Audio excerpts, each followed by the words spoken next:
Shalom Bapak Ibu Saudara yang diberkati Tuhan, kembali lagi dalam renungan firman Tuhan hari ini. Judul firman Tuhan hari ini adalah Duri dalam Daging. Bacaan firman Tuhan terambil dalam 2 Korintus 12 ayatnya yang ke-17. Dan supaya aku jangan meninggikan diri karena penyataan-penyataan yang luar biasa itu, maka aku diberi suatu duri di dalam dagingku, yaitu seorang utusan iblis untuk menggocoh aku, supaya aku jangan meninggikan diri. Saudara yang diberkati Tuhan, kalau kita melihat kisah Paulus, dia seorang yang luar biasa dalam pelayanan. Tetapi firman Tuhan yang kita baca hari ini setidaknya Paulus menunjukkan kelemahan yang ada dalam dirinya. Dikatakan di ayatnya yang ke-7 bahwa aku diberi duri dalam dagingku. Ada beberapa penafsir yang mengatakan bahwa suatu penyakit yang dimiliki oleh Paulus pada surat Galatia 4 ayat 13 sampai 15.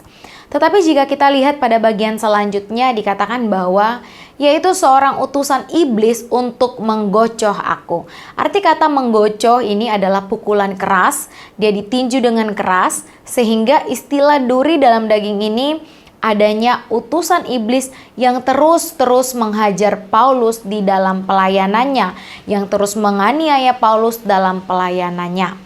Utusan ini dapat kita katakan sebagai orang-orang yang menghambat pelayanan Paulus. Sehingga kita melihat bahwa di mana ada pelayanan Paulus pasti ada hambatan, tantangan yang dihadapi oleh Paulus. Kita bisa lihat di dalam 2 Korintus 11 ayatnya yang ke-23.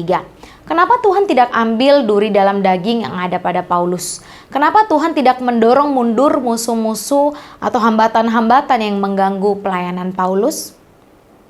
Yang pertama adalah supaya Paulus jangan meninggikan diri.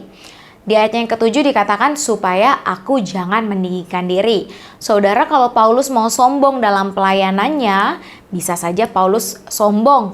Dia disertai Tuhan, diajak Tuhan untuk merasakan pengalaman spiritual rohani yang luar biasa. Beberapa jemaat yang ada di Alkitab dibangun oleh Paulus.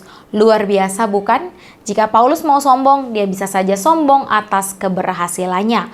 Tetapi Paulus tahu bahwa hatinya yang murni, karakternya yang baik jauh lebih penting dan lebih disenangi Tuhan dibandingkan dengan keberhasilan dalam pelayanannya. Bukan berarti Tuhan tidak melihat hasil yang baik, tetapi proses yang benar, hasil yang baik.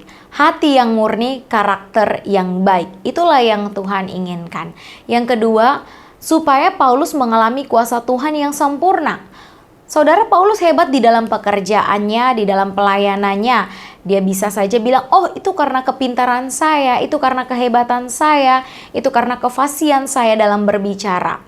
Sehingga bisa saja kuasa Tuhan yang Tuhan nyatakan kepada Paulus lihatnya seperti ya biasa-biasa saja karena dia sudah terbiasa dengan hal-hal demikian.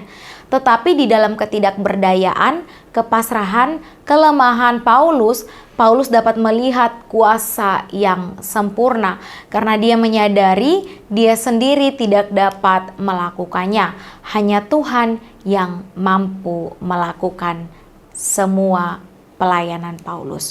Saudara, mungkin di dalam kehidupan kita ada juga duri dalam daging itu. Tetapi percayalah, itu tidak lebih besar dari roh Tuhan yang ada di dalam diri kita. Kelemahan-kelemahan kita dipakai untuk kita boleh terus bermegah dalam Tuhan dan boleh mengalami kuasa Tuhan yang sempurna dalam kehidupan kita.